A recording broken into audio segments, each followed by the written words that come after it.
bienvenidos. Estamos iniciando un nuevo programa, Entrevista Verdadera. Partimos toda la semana nuevamente hasta el viernes. Es semana corta, se siente distinta a lo mejor. Estamos en martes, en todo caso, para que ustedes entren al programa. Como siempre, los esperamos en el hashtag OpinoEV por Entrevista Verdadera para que ustedes también le hagan preguntas a nuestro siguiente entrevistado.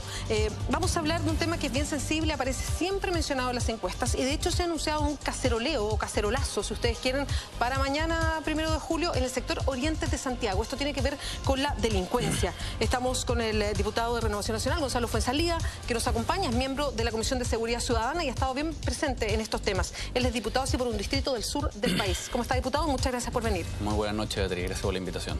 Diputado, ¿usted tiene algo que ver o cómo mira este llamado al caceroleo que hay en algunas comunas del sector oriente de Santiago? Cacerolazo. O cacerolazo. No es caceroleo, cacerolazo. Bueno, yo lo miro bien. Yo partí un poco también con el tema, yo cuando me inicié en los temas ciudadanos, de alguna forma, porque mi llegada a la política fue después de un asalto que sufrimos con mi familia en el año 2006. Y bien violento, además. Y fue bastante violento. Y yo un poco, mi primera acción fue llamar a una manifestación en Plaza Italia, que llegó harta gente, llegaron más de 3.000 personas.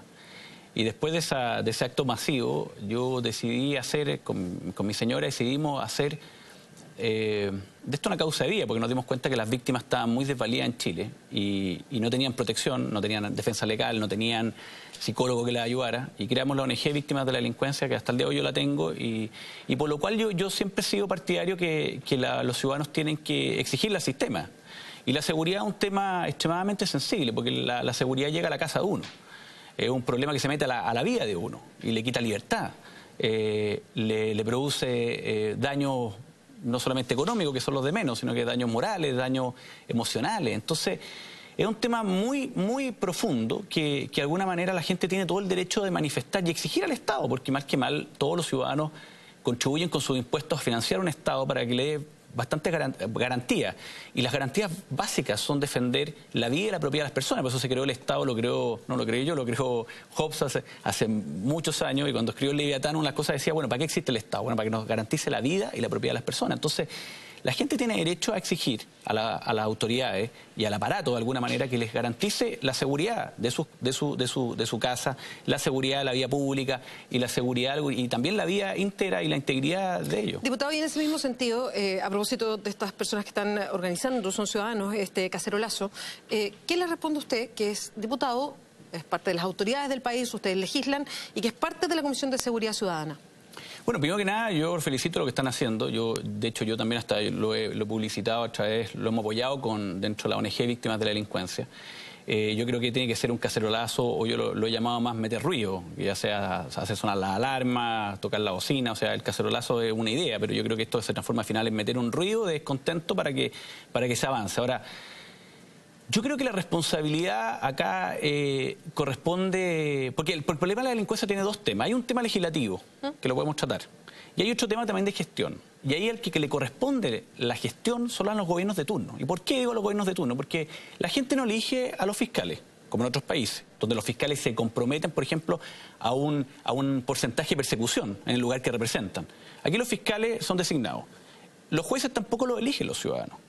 Los jueces en otros países también apretar, obviamente. Perdón, también a los parlamentarios que hacen las leyes. Está bien, pero estoy hablando que elige hablando de la gestión. Por eso te dije que podemos hablar del tema legislativo y de gestión. La gestión no la tiene los parlamentarios. Yo no puedo gestionar que las policías se posicionen en determinados lugares, que focalicen sus recursos, que actúen de determinada forma, hacer un plan candado en esta manera, intervenir la feria. ¿Qué se ha hecho mal, por ejemplo, en esta gestión que corresponde al Ejecutivo actual? Yo creo que no se ha hecho nada. Ese es el problema.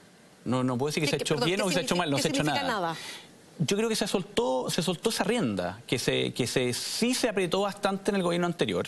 Yo no quiero decir con esto que el gobierno anterior del presidente Piñera fue un exitazo en materia de delincuencia, porque lamentablemente comprometió mucho más de lo que realmente se podía hacer en 4 años. Sí, porque el eslogan de Sebastián Piñera fue la tranca a la puerta giratoria. Eso es algo de fantasía también, ¿o no? ¿Se puede poner una tranca a la puerta giratoria? No. ¿Se puede decir acabo con la delincuencia? No, pero se puede avanzar bastante. Yo creo que en ese sentido las cifras en el gobierno del presidente Piñera no fueron malas. Lo que pasa es que la expectativa era muy alta.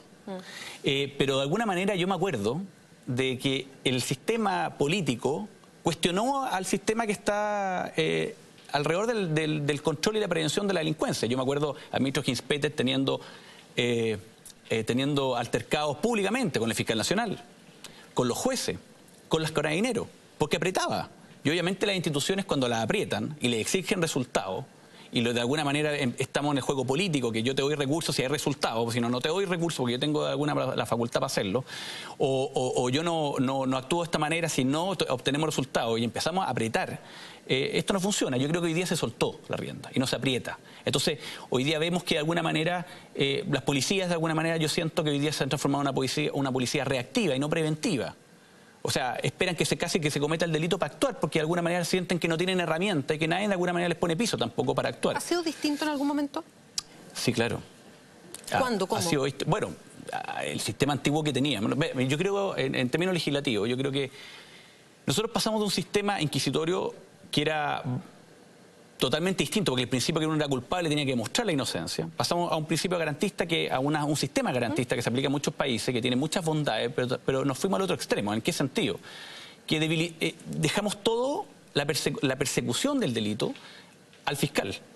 Y le quitamos de alguna manera algo que era tradicional en Chile, que las policías sí tenían ciertos elementos, por el hecho del trabajo que tienen, su formación, de estar en la calle, de que sí podían realizar varias diligencias, de que tenían potestades de alguna manera para controlar, para prevenir, tenían incluso facultades que yo no estoy a favor que se devuelvan, por ejemplo, como era la detención por sospecha, que se detenía a la persona por sospecha. Vamos a tocar algo Está bien, yo quiero decir que existían hasta ese elemento, existían tipificaciones como la vagancia, la mendicidad, que eran argumentos que servían a las policías de alguna manera para detener a personas que podían estar en sospecha. Entonces, está bien, yo creo que quizá era demasiado lo que tenían.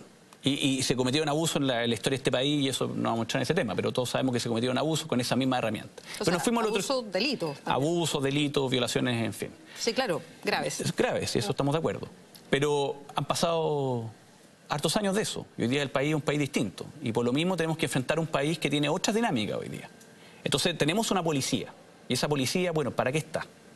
Está para hacer controles de tránsito, está para preocuparse de los servicios extraordinarios que cada día aumentan más, hoy día es de 6.000 a 30.000 servicios extraordinarios, cuidar maratones, partidos de fútbol, hacerse cargo de todas las legislaciones nuevas que están haciendo. ¿Quién fiscaliza? Carabineros, las policías. Entonces, ¿queremos esa policía o queremos una policía que efectivamente prevenga delitos? Pero para eso hay que darle facultades. A ver, entremos en la parte legislativa, que es lo que le corresponde a ustedes. Ustedes, como Comisión de Seguridad Ciudadana, están viendo lo que se llama, lo lanzó el gobierno, una agenda corta antidelincuencia, que básicamente está orientada a los delitos de mayor connotación y que afectan a las personas, que son el robo y el hurto. Y la idea es establecer penas un poco más gruesas y con cárcel efectiva para los primerizos, por ejemplo. Y tiene una serie de circunstancias que ustedes están legislando. ¿Qué ha pasado con esta ley corta? Bueno, lo de los primerizos se perdió. Se votó y se perdió. A ver, perdón, ¿y usted está a favor? Yo sí, yo estoy a favor. ¿Que los primerizos pasen un tiempo? Lo que pasa es que el primerizo, es que hay una cosa que hay que aclarar. La gente no... nuestro sistema se funciona en base a la condena. O sea, una persona que llega al sistema es reincidente en la medida que haya sido condenado previamente. Entonces, ese primerizo no es que primera vez que robó algo. Pasó muchas veces por el sistema, fue detenido, pero no llegó a ser condenado, por lo cual para el sistema no es un reincidente. Entonces se le aplican todas las atenuantes. Cuando llega a ser condenado ya, porque los hechos son extremadamente graves, que se le aplica una condena a pesar que tenga todas las atenuantes. Y nosotros lo que plantea el gobierno, que nosotros lo apoyamos pero lo perdimos, era que ese primerizo, de alguna manera, que por primera vez no quede con una pena sustitutiva, sino que quede con privación de libertad 1 año. 1 año, decíamos. Lo planteó el gobierno, nosotros lo apoyamos, pero obviamente se perdió. Ahora, en esta agenda tiene bastante cosas buenas. Perdón, diputado, si es que me quiero detener en varias cosas. Vamos a seguir hablando de la agenda. Usted dice se perdió, pero es que ese es un tema súper delicado, porque todos los especialistas en temas de seguridad ciudadana, gente de la Universidad de Chile, de la Universidad de Diego Portales, de la Defensoría Nacional Pública, de Paz Ciudadana, estaban en contra de esa medida en particular de la agenda corta y de varias otras, y lo decían públicamente, y criticaban que fuera una iniciativa del gobierno y el apoyo que tenían algunos parlamentarios. ¿No se escucha a todas estas organizaciones que tienen estudios encima, experiencia que hay afuera respecto a qué es lo mejor a la hora de meter gente o no presa? A ver, a todos se escucha, pero obviamente nosotros tenemos nuestra voluntad para poder votar a favor o en contra, y ese artículo se perdió por un voto. A ver, en esto no existe la verdad absoluta. primera cosa. Y segundo, lo que se hace en un país, en otro país no necesariamente es aplicable aquí. El mejor de los mundos es tener a toda la gente no cumpliendo penas efectivas de libertad, o sea, penas privativas de libertad en las cárceles. Sino que el mundo maravilloso es tener las personas cumpliendo penas privativas de libertad en medios libres. Pero para eso hay que tener un sistema que pueda fiscalizar que esa persona esté realizando la pena en un medio libre. ¿Y no será mejor irse por ahí que meterlos presos? Pero es que hoy día, si hoy día en Chile no hay capacidad de fiscalizar eso. La medida alternativa a la pena privativa de libertad hoy día es un fracaso, la fiscalización. Y por eso no depende de los parlamentarios justamente legislar para que sea distinto. Sí, para que hagamos leyes que realmente sean aplicables, porque nos dijeron en el año 2008 que la ley penal juvenil, la ley que se le daba responsabilidad a los adolescentes entre 14 y 18 años, iba a ser una ley de reinserción. Y lo que menos ha sido una ley de reinserción. Yo me ha tocado ir personalmente a fiscalizar los centros del Sename. Y uno, lo primero que ve es las condiciones inhumanas que trabajan los gendarmes. Segundo, las condiciones inhumanas que trabaja la gente del Sename. Y hasta los mismos detenidos que están en internación provisoria, que están cumpliendo pena, los cabros jóvenes, están indignados con el lugar donde están. Pero, diputado, y le agrego lo mismo que pasa en las cárceles. Se supone que la cárcel es un sistema para que la persona cambie socialmente y se pueda reinsertar en la sociedad, pero eso tampoco pasa. Por eso mi pregunta es, ante esa situación, ¿es mejor meter a más gente presa, que ya Chile tiene la estadística de ser el país con más presos de América Latina, sí, pero o empezar a meter la plata en otros lados? Pero la población carcelaria ha bajado en los últimos años. ¿Y ahora ya no somos el primer lugar? No sé en qué lugar haría que ir el ranking, pero hoy día nuestra población carcelaria ha bajado, no ha subido. Lo que ha subido es la población que cumple penas en medios libres. Ahora, ¿sabe lo que pasa? Que esa persona que va a la cárcel finalmente es una persona que dañó a otro ser humano. Entonces, la pregunta es la siguiente: ¿qué le decimos a las víctimas? ¿Qué le decimos a esa familia que entraron a robar a su casa y le mataron al padre de familia? Es que, sí, pero ¿qué le decimos a las víctimas? No, diputado, lo que pasa es que yo creo que hay que poner las cosas en cierto contexto. Yo no estoy diciendo que no merezca la cárcel a alguien que mata a otra persona, ni que entra a una casa violentamente a asaltar y amenaza con pistola a los niños, y que esto lo ha hecho varias veces y que es su forma de vida.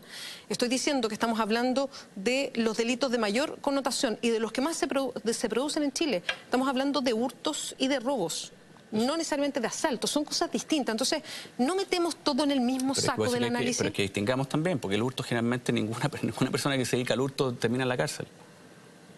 ¿Y deberían estar todos presos? No, por el monto los robados generalmente no van a la cárcel. O sea, usted vaya a los supermercados y hable con los supermercados y dígale, a los mecheros que vienen para acá. ¿Vienen todos los días? Sí, vienen todos los días. Los detienen, sí, van al tribunal, sí. Por el monto los robados quedan libres. Pero es que ellos no van a ir a la cárcel. Si los que van a la cárcel, Beatriz, son justamente los homicidas. Son justamente los que cometen robo con intimidación y robos con violencia, que son los delitos que más han crecido en este país en los últimos años, que son los que cometen delitos sexuales.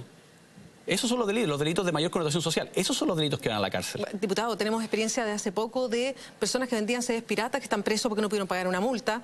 Tenemos también el ejemplo perdón, solo para terminar, el ejemplo también es que el 89% de la población penal viene de condición de pobreza.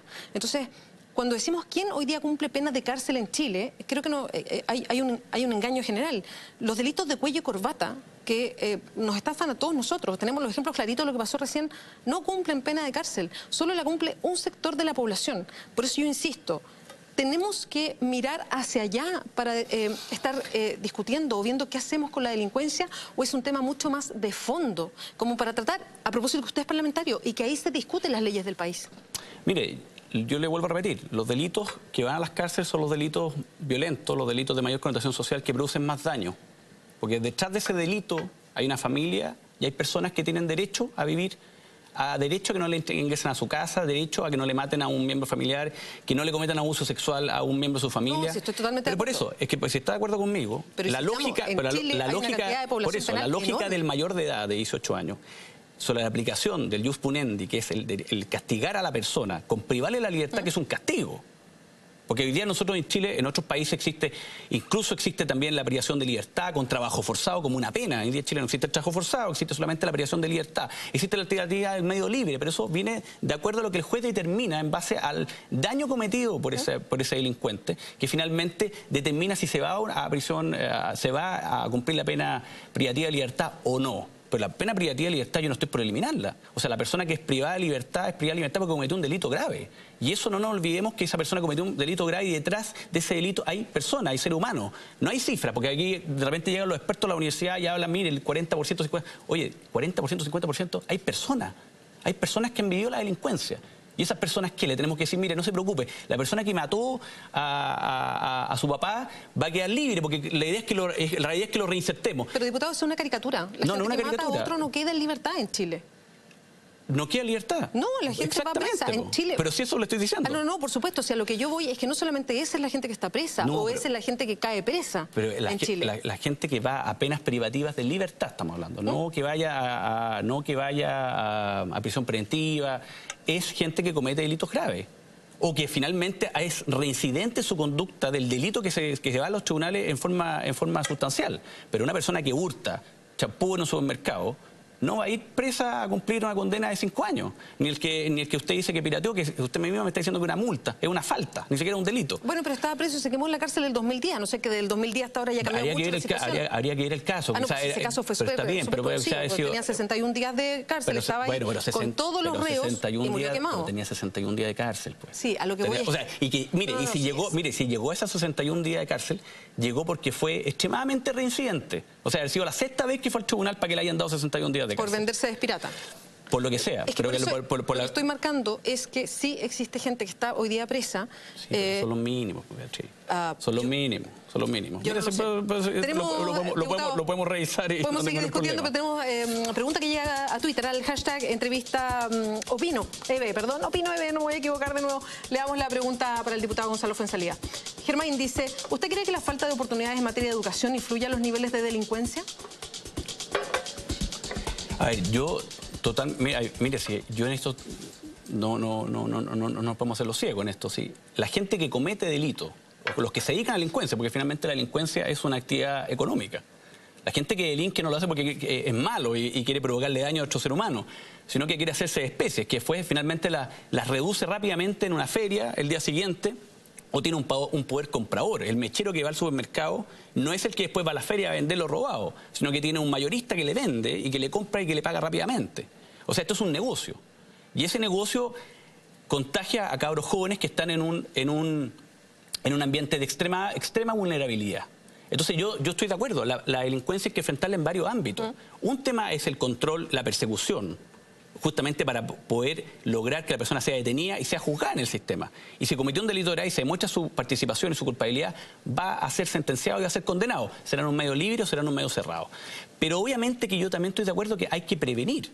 Y eso es una prevención social que finalmente los que lo tienen que hacer son los gobiernos de turno, donde hay que invertir mucho, porque mucho se habla, y yo realmente en el Parlamento hablan que el problema es la pobreza, el problema es la falta de educación, el problema de todas las condiciones de vulnerabilidad, que todos las conocemos, los factores de riesgo. ¿Pero qué se hace? ¿Cuánto se invierte? ¿Cuánto se invierte realmente en reinserción social? Nada. ¿Cuánto es efectivamente exitoso en eso? Muy poco. ¿Cuánto se invierte en rehabilitación en los presos que están en la cárcel?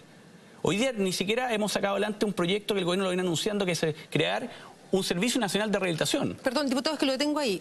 ¿Y cuánto luchan los parlamentarios porque en vez de hacer leyes para que haya agendas cortas que metan más gente presa, vámonos por el lado mejor de mejorar la reinserción con esas mismas lucas, mejorar a los primerizos, sacarlos de la droga en muchos casos y llevar adelante planes pilotos que se han hecho con harto éxito y que podrían señalar un camino? Sí, pero esas son políticas públicas que más que por ley son ejecutadas por los gobiernos, porque son políticas públicas. Ahora, el proyecto de creación de un servicio nacional, quitárselo a Gendarmería y hacer un servicio nacional de rehabilitación, que la persona entre a la cárcel y tenga un programa, como en otros países, donde la persona tiene tantos tontas, pero que sea de verdad, pues, Beatriz, porque a los cabros... No, pues estamos hablando de verdad. Sí, pero los cabros infractores de ley, en el fondo van a los centros Sename y no tienen la maravilla que dice la ley, que van a tener horas de clase, van a tener psicólogos. O sea, ellos van y saben perfectamente cuánto van a estar.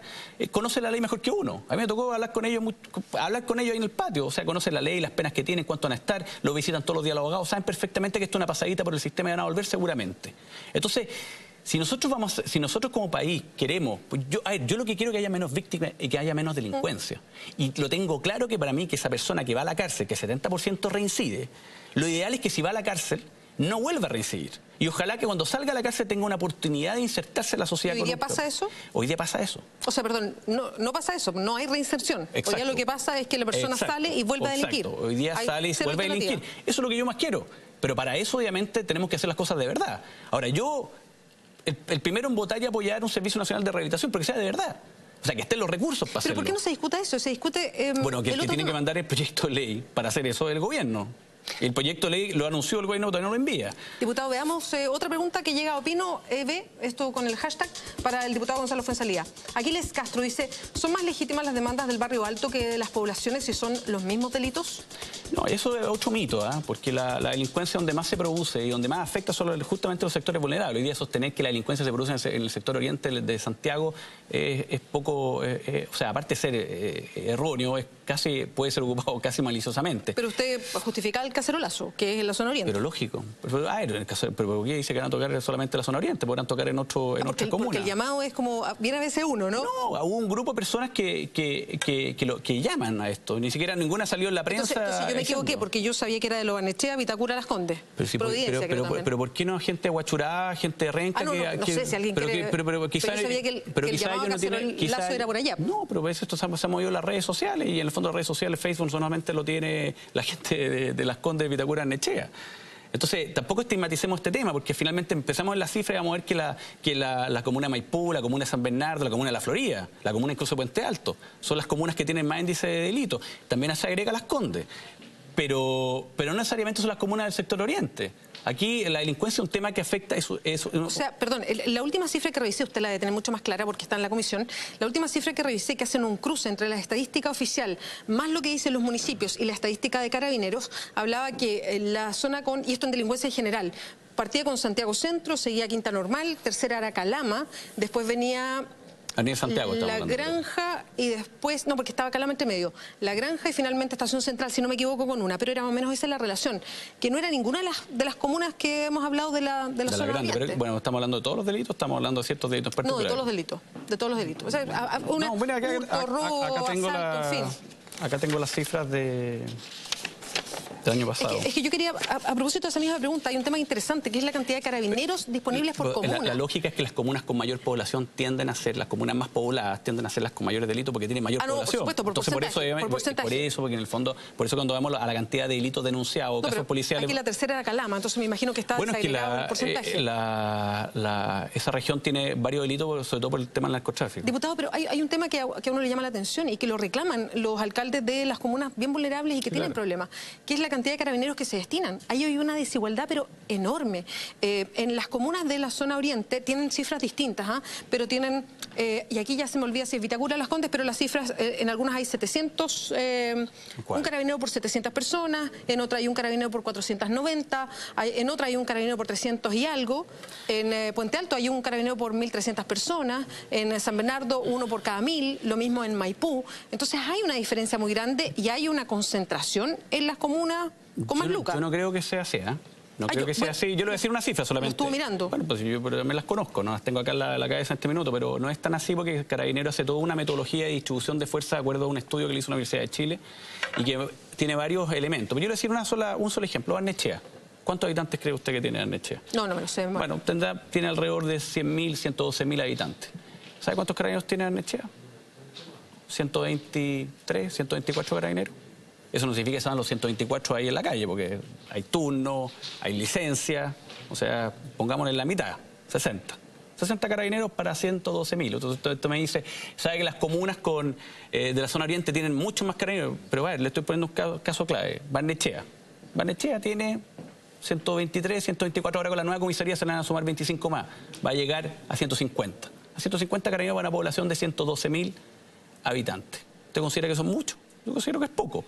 A todos nos gustaría tener más carabineros, pero tampoco aquí no existe la máquina para fabricar carabineros, porque de repente los gobiernos salen y dicen aumentamos 10.000 carabineros más. No es la solución. O aumentar la forma en que trabaja Carabineros, mejorarla, hacerla más la forma justamente, y eso es el gran desafío que tiene el gobierno. Y eso es un poco la crítica que nosotros tenemos con el gobierno. El gobierno, obviamente, cuando tiene recursos escasos, tiene que focalizar. porque obviamente los delitos no se cometen en todos lados y no se cometen a toda hora ni se cometen en ciertos lugares a ciertos horarios. Yo he hecho con la ONG Víctimas de Delincuencia, hemos hecho hartos estudios que han salido en la tele del robo a las bencineras, el robo a las farmacias, el robo al comercio, por ejemplo, que está identificado qué día se produce, a qué hora se produce, en qué lugares se produce, el hurto, el robo por sorpresa, bueno, está claro que se produce en determinadas comunas, que son generalmente las que tienen mayor comercio, se produce en todo lo que es Patronato, se produce en todo el eje de la zona de Santiago Centro, se produce en Providencia, donde está el eje comercial de la ciudad. Entonces, está claro que se comete en ciertos lugares, está claro que se comete a cierta hora, entonces, ¿qué es lo que tenemos que hacer? Obviamente, focalizar la actividad policial ahí, pero cuando tenemos a Carabineros preocupados de todo, cuando tenemos Carabineros preocupados desde cuidar una maratón, es bastante difícil poder destinar a Carabineros justamente a prevenir el delito. Y más encima cuando no tienen herramientas muchas veces para poder prevenir el delito, bueno, es bastante difícil, pues. Vamos a otra pregunta que llega por las redes sociales, a Opino EB. Ahí la vamos a ver en pantalla. Diego CB dice, ¿en la agenda corta contra la delincuencia se considera los de cuello y corbata? No, no están considerados. Ahora deberían considerarse. Pero yo estoy totalmente de acuerdo. Sí, yo creo que hoy día en Chile los delitos son los delitos, independiente que el delito... Pareciera que no, diputado, pareciera que se le carga la mano a uno y no a otros. Bueno, pero para eso existen los gobiernos. Es que yo le pregunto a usted como parte de la Comisión de Seguridad Ciudadana. Pero sí está bien, pero finalmente la responsabilidad penal en leyes de materia económica o mercados de capitales obviamente no pasan por la Comisión de Seguridad Ciudadana primera vez, su origen de alguna manera. Tiene una lista penal. Pero yo estoy de acuerdo que la persona, obviamente, que comete delitos con información privilegiada, como en otros países, queda en la cárcel y pierde todo su patrimonio. Acá en Chile no es así. No es así. Y los vemos hoy día en los diarios y créame que es muy agresivo. Y muy agresivo. Y estoy totalmente de acuerdo contigo. Si de mí dependiera el día que llegue que el gobierno tenga la iniciativa y modifique y establezca penas altísimas en que la persona pierda su patrimonio, como pasa en la mayoría de los países desarrollados, y vaya a la cárcel, tenga claro que yo voy a votar a favor.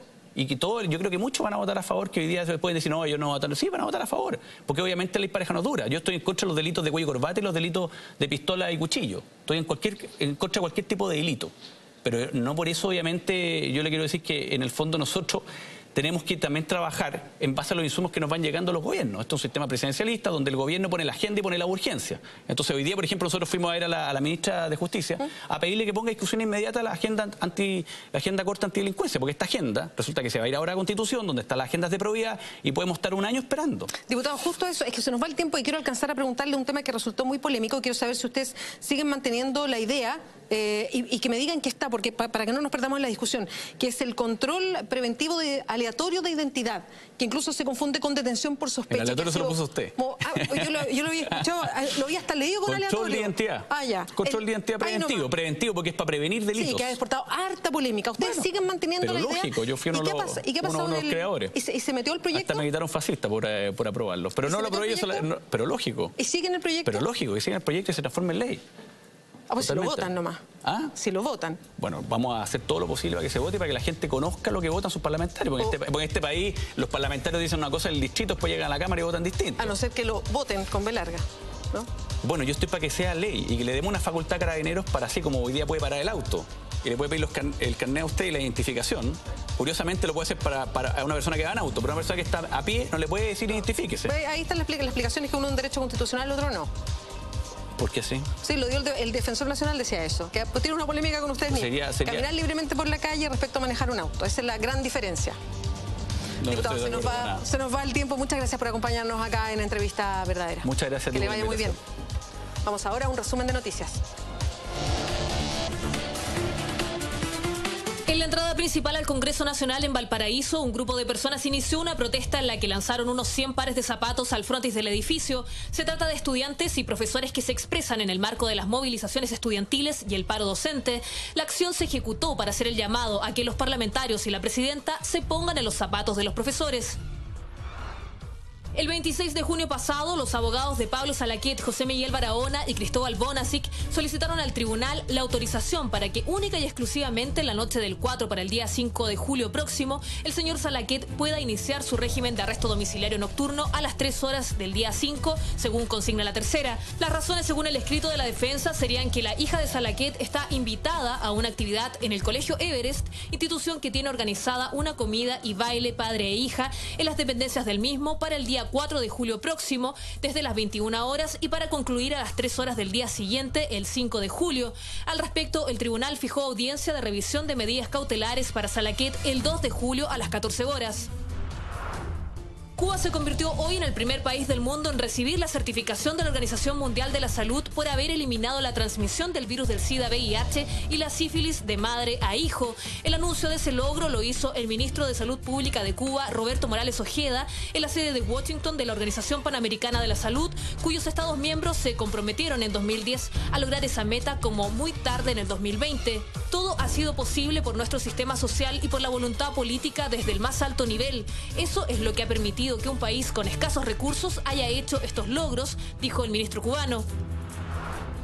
El Fondo Nacional de Salud, FONASA, interpuso una demanda civil contra su exdirector Miquel Uriarte para que devuelva 55 millones de pesos.